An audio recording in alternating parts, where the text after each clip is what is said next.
أعوذ بالله من الشيطان الرجيم. بسم الله الرحمن الرحيم. قال الملأ الذين استكبروا من قومه لنخرجنك يا شعيب والذين آمنوا معك من قريتنا أو لتعودن في ملتنا. قال أولو كنا كارهين قد افترينا على الله كذبا إن عدنا في ملتكم بعد إذ نجانا الله منها وما يكون لنا أن نعود فيها إلا أن يشاء الله ربنا وسع ربنا كل شيء علما على الله توكلنا ربنا افتح بيننا وبين قومنا بالحق وأنت خير الفاتحين. وقال الملأ الذين كفروا من قومه لئن اتبعتم شعيبا إنكم إذا لخاسرون فأخذتهم الرجفة فأصبحوا في دارهم جاثمين. الذين كذبوا شعيبا كأن لم يغنوا فيها الذين كذبوا شعيبا كانوا هم الخاسرين. فتولى عنهم وقال يا قوم لقد أبلغتكم رسالات ربي ونصحت لكم فكيف آسى على قوم كافرين. وما أرسلنا في قرية من نبي إلا أخذنا أهلها بالبأساء والضراء لعلهم يضرعون ثم بدلنا مكان السيئة الحسنة حتى عفوا وقالوا قد مس آباءنا الضراء والسراء فأخذناهم بغتة وهم لا يشعرون. ولو أن أهل القرى آمنوا واتقوا لفتحنا عليهم بركات من السماء والأرض ولكن كذبوا فأخذناهم بما كانوا يكسبون. أفأمن أهل القرى أن يأتيهم بأسنا بياتا وهم نائمون أو أمن أهل القرى أن يأتيهم بأسنا ضحى وهم يلعبون.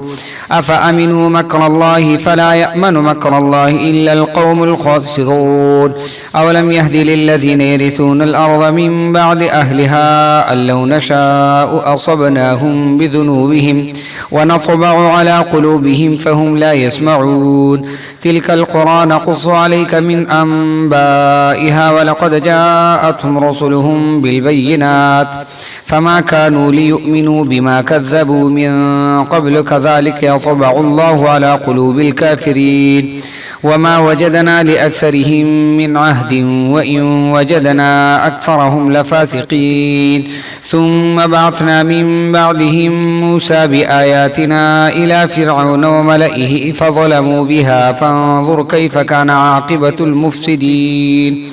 وقال موسى يا فرعون إني رسول من رب العالمين حقيق على ألا أقول على الله إلا الحق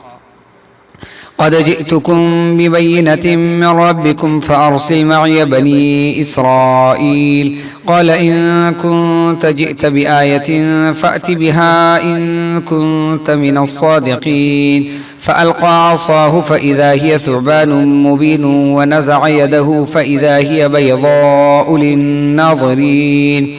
قال الملأ من قوم فرعون إن هذا لساحر عليم يريد أن يخرجكم من أرضكم فماذا تأمرون. قالوا أرجه وأخاه وأرسل في المدائن حاشرين يأتوك بكل ساحر عليم. وجاء السحرة فرعون قالوا إن لنا لأجرا إن كنا نحن الغالبين. قال نعم وإنكم لمن المقربين. قالوا يا موسى إما أن تلقي وإما أن نكون نحن الملقين. قال ألقوا فلما ألقوا سحروا أعين الناس واسترهبوهم وجاءوا بسحر عظيم. وأوحينا إلى موسى أن ألق عصاك فإذا هي تلقف ما يأفكون. فوقع الحق وبطل ما كانوا يعملون فغلبوا هنالك وانقلبوا صاغرين. وألقي السحرة ساجدين قالوا آمنا برب العالمين رب موسى وهارون. قال فرعون آمنتم به قبل أن آذن لكم إن هذا لمكر مكرتموه في المدينة لتخرجوا منها أهلها فسوف تعلمون. لأقطعن أيديكم وأرجلكم من خلاف ثم لأصلبنكم أجمعين قالوا إنا إلى ربنا منقلبون وما تنقم منا إلا أن آمنا بآيات ربنا لما جاءتنا ربنا أفرغ علينا صبرا وتوفنا مسلمين وقال الملأ من قوم فرعون أتذر موسى وقومه ليفسدوا في الأرض ويذرك وآلهتك قال سنقتل أبناءهم ونستحيي نساءهم وإنا فوقهم قاهرون قال موسى لقومه استعينوا بالله واصبروا إن الأرض لله يورثها من يشاء من عباده والعاقبة للمتقين قالوا أوذينا من قبل أن تأتينا ومن بعد ما جئتنا قال عسى ربكم أن يهلك عدوكم ويستخلفكم في الأرض فينظر كيف تعملون ولقد أخذنا آل فرعون بالسنين ونقص من الثمرات لعلهم يذكرون فإذا جاءتهم الحسنة قالوا لنا هذه وإن تصبهم سيئة يطيروا بموسى ومن معه ألا إنما طائرهم عند الله ولكن أكثرهم لا يعلمون وقالوا مهما تأتنا به من آية لتسحرنا فما نحن لك بمؤمنين فأرسلنا عليهم الطوفان والجراد والقمل والضفادع والدم آيات مفصلات فاستكبروا وكانوا قوما مجرمين ولما وقع عليهم الرجز قالوا يا موسى ادع لنا ربك بما عهد عندك لئن كشفت عنا الرجز لنؤمنن لك ولنرسلن معك بني إسرائيل فلما كشفنا عنهم الرجز إلى أجل هم بالغوه إذا هم ينكثون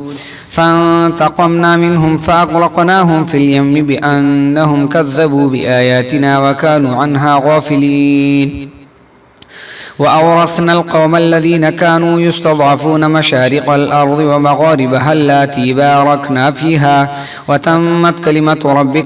ربك الحسنى على بني إسرائيل بما صبروا ودمرنا ما كان يصنع فرعون وقومه وما كانوا يعرشون وجاوزنا ببني إسرائيل البحر فأتوا على قوم يعكفون على أصنام لهم قالوا يا موسى اجعل لنا إلها كما لهم آلهة قال إنكم قوم تجهلون إن هؤلاء متبر ما هم فيه وباطل ما كانوا يعملون قال أغير الله أبغيكم إلها وهو فضلكم على العالمين وإذ أنجيناكم من آل فرعون يسومونكم سوء العذاب يقتلون أبناءكم ويستحيون نساءكم وفي ذلكم بلاء من ربكم عظيم وواعدنا موسى 30 ليلة وأتممناها ب10 فتم ميقات ربه 40 ليلة وقال موسى لأخيه هارون اخلفني في قومي وأصلح ولا تتبع سبيل المفسدين ولما جاء موسى لميقاتنا وكلمه ربه قال رب أرني أنظر إليك قال لن تراني ولكن انظر إلى الجبل فإن استقر مكانه فسوف تراني فلما تجلى ربه للجبل جعله دكا وخر موسى صعقا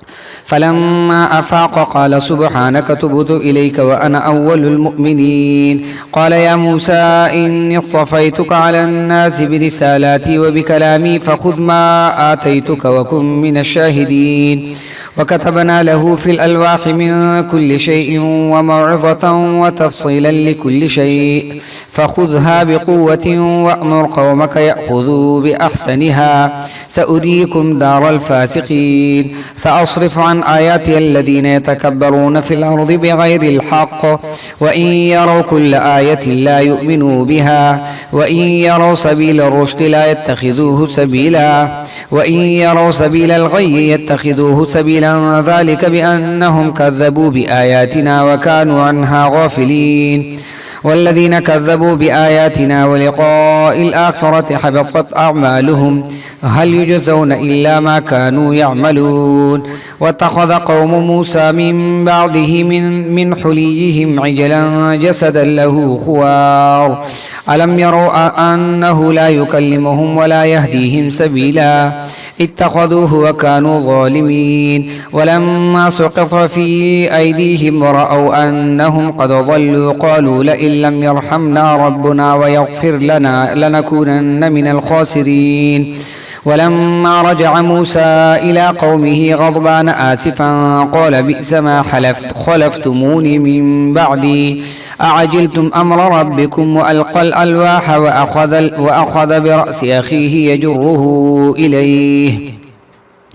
قال ابن إن القوم استضعفوني وكادوا يقتلونني فلا تشمت بي الأعداء ولا تجعلني مع القوم الظالمين قال رب اغفر لي ولأخي وأدخلنا في رحمتك وأنت أرحم الراحمين إن الذين اتخذوا العجل سينالهم غضب من ربهم وذلة في الحياة الدنيا وكذلك نجزي المفترين والذين عملوا السيئات ثم تابوا من بعدها وآمنوا إن ربك من بعدها لغفور رحيم ولما سكت عن موسى الغضب أخذ الألواح وفي نسختها هدى ورحمة للذين هم لربهم يرهبون واختار موسى قومه 70 رجلا لميقاتنا فلما أخذتهم الرجفة قال رب لو شئت أهلكتهم من قبل وإياي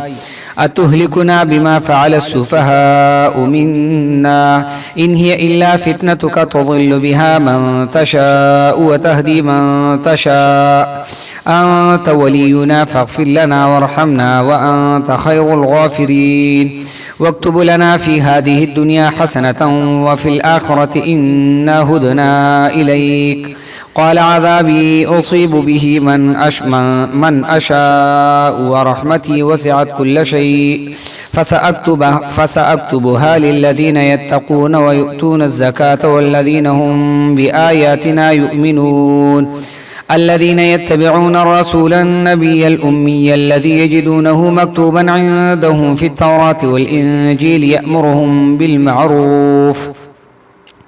يأمرهم بالمعروف وينهاهم عن المنكر ويحل لهم الطيبات ويحرم عليهم الخبائث ويضع عنهم إصرهم والأغلال التي كانت عليهم فالذين آمنوا به وعزروه ونصروه واتبعوا النور الذي أنزل معه أولئك هم المفلحون قل يا أيها الناس إني رسول الله إليكم جميعا الذي له ملك السماوات والأرض لا إله إلا هو يحيي ويميت فآمنوا بالله ورسوله النبي الأمي الذي يؤمن بالله وكلماته واتبعوه له لعلكم تهتدون ومن قوم موسى أمة يهدون بالحق وبه يعدلون وقطعناهم 12 أسباطا أمما وأوحينا إلى موسى إذ استسقاه قومه أن يضرب بعصاك الحجر فانفجست منه 12 عينا قد علم كل أناس مشربهم وظللنا عليهم الغمام وأنزلنا عليهم المن والسلوى كلوا من طيبات ما رزقناكم وما ظلمونا ولكن كانوا أنفسهم يظلمون وإذا قيل لهم اسكنوا هذه القرية وكلوا منها حيث شئتم وقولوا حطة وادخلوا الباب سجدا نغفر لكم خطيئاتكم سنزيد المحسنين فبدل الذين ظلموا منهم قولا غير الذي قيل لهم فأرسلنا عليهم رجزا من السماء بما كانوا يظلمون واسألهم عن القرية التي كانت حاضرة البحر إذ يعدون في السبت إذ تأتيهم حيتانهم يوم سبتهم شرعا ويوم لا يسبتون لا تأتيهم كذلك نبلوهم بما كانوا يفسقون وإذ قالت أمة منهم لم تعظون قوما الله مهلكهم أو معذبهم عذابا شديدا قالوا معذرة إلى ربكم ولعلهم يتقون فلما نسوا ما ذكروا به أنجينا الذين ينهون عن السوء وأخذنا الذين ظلموا بعذاب بئيس بما كانوا يفسقون فلما عتوا عما نهوا عنه قلنا لهم كونوا قردة خاسئين وإذ تأذن ربك ليبعثن عليهم إلى يوم القيامة من يسومهم سوء العذاب إن ربك لسريع العقاب وإنه لغفور رحيم وقطعناهم في الأرض أمما منهم الصالحون ومنهم دون ذلك وبلوناهم بالحسنات والسيئات لعلهم يرجعون فخلف من بعدهم خلف ورثوا الكتاب يأخذون عرض هذا الأدنى ويقولون سيغفر لنا وإن يأتهم عرض مثله يأخذوه ألم يؤخذ عليهم ميثاق الكتاب ألا يقولوا على الله إلا الحق ودرسوا ما فيه والدار الآخرة خير للذين يتقون أفلا تعقلون والذين يمسكون بالكتاب وأقاموا الصلاة إنا لا نضيع أجر المصلحين وإذ نتقنا الجبل فوقهم كأنه ظلة وظنوا أنه واقع بهم خذوا ما آتيناكم بقوة واذكروا ما فيه لعلكم تتقون وإذ أخذ ربك من بني آدم من ظهورهم ذريتهم وأشهدهم على أنفسهم ألست بربكم قالوا بلى شهدنا أن تقولوا يوم القيامة إنا كنا عن هذا غافلين أو تقولوا إنما أشرك آباؤنا من قبل وكنا ذرية من بعدهم أفتهلكنا بما فعل المبطلون وكذلك نفصل الآيات ولعلهم يرجعون واتل عليهم نبأ الذي آتيناه آياتنا فانسلخ منها فأتبعه الشيطان فكان من الغاوين ولو شئنا لرفعناه بها ولكنه أخلد إلى الأرض واتبع هواه فمثله كمثل الكلب إن تحمل عليه يلهث أو تتركه يلهث ذلك مثل القوم الذين كذبوا بآياتنا فقصص القصص لعلهم يتفكرون ساء مثلا القوم الذين كذبوا بآياتنا وأنفسهم كانوا يظلمون من يهد الله فهو المهتدي ومن يضلل فأولئك هم الخاسرون ولقد ذرأنا لجهنم كثيرا من الجن والإنس لهم قلوب لا يفقهون بها ولهم أعين لا يبصرون بها ولهم آذان لا يسمعون بها أولئك كالأنعام بل هم أضل وأولئك هم الغافلون ولله الأسماء الحسنى فادعوه بها وذروا الذين يلحدون في أسمائه سيجزون ما كانوا يعملون وممن خلقنا أمة يهدون بالحق وبه يعدلون والذين كذبوا بآياتنا سنستدرجهم من حيث لا يعلمون وأملي لهم إن كيدي متين أولم يتفكروا ما بصاحبهم من جنة إن هو إلا نذير مبين أولم ينظروا في ملكوت السماوات والأرض وما خلق الله من شيء وأن عسى أن يكون قد اقترب أجلهم فبأي حديث بعده يؤمنون من يضلل الله فلا هادي له ويذرهم في طغيانهم يعمهون يسألونك عن الساعة أيان مرساها قل إنما علمها عند ربي لا يجليها لوقتها إلا هو ثقلت في السماوات والأرض لا تأتيكم إلا بغتة يسألونك كأنك حفي عنها قل إنما علمها عند الله ولكن أكثر الناس لا يعلمون قل لا أملك لنفسي نفعا ولا ضرا إلا ما شاء الله ولو كنت أعلم الغيب لاستكثرت من الخير وما مسني السوء إن أنا إلا نذير وبشير لقوم يؤمنون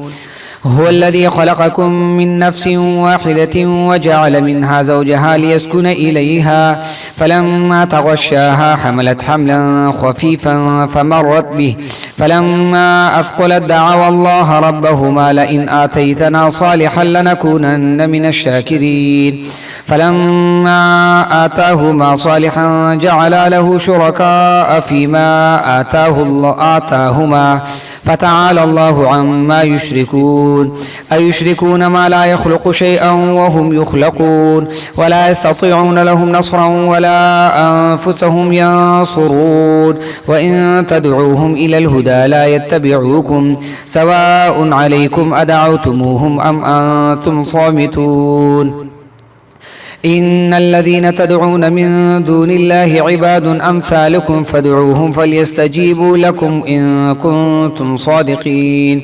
ألهم أرجل يمشون بها أم لهم أيدي يبطشون بها أم لهم أعين يبصرون بها أم لهم آذان يسمعون بها قل ادعوا شركاءكم ثم كيدون فلا تنظرون إن وليي الله الذي نزل الكتاب وهو يتولى الصالحين والذين تدعون من دونه لا يستطيعون نصرهم ولا أنفسهم ينصرون وإن تدعوهم إلى الهدى لا يسمعوا وتراهم ينظرون إليك وهم لا يبصرون خذ العفو وأمر بالعرف وأعرض عن الجاهلين وإما ينزغنك من الشيطان نزغ فاستعذ بالله إنه سميع عليم إن الذين اتقوا إذا مسهم طائف من الشيطان تذكروا فإذا هم مبصرون وإخوانهم يمدونهم في الغي ثم لا يقصرون وإذا لم تأتهم بآية قالوا لولا اجتبيتها قل إنما أتبع ما يوحى إلي من ربي هذا بصائر من ربكم وهدى ورحمة لقوم يؤمنون وإذا قرئ القرآن فاستمعوا له وأنصتوا لعلكم ترحمون واذكر ربك في نفسك تضرعا وخيفة ودون الجهر من القول بالغدو والآصال ولا تكن من الغافلين إن الذين عند ربك لا يستكبرون عن عبادته ويسبحونه وله يسجدون بسم الله الرحمن الرحيم يسألونك عن الأنفال قل الأنفال لله والرسول فاتقوا الله وأصلحوا ذات بينكم وأطيعوا الله ورسوله إن كنتم مؤمنين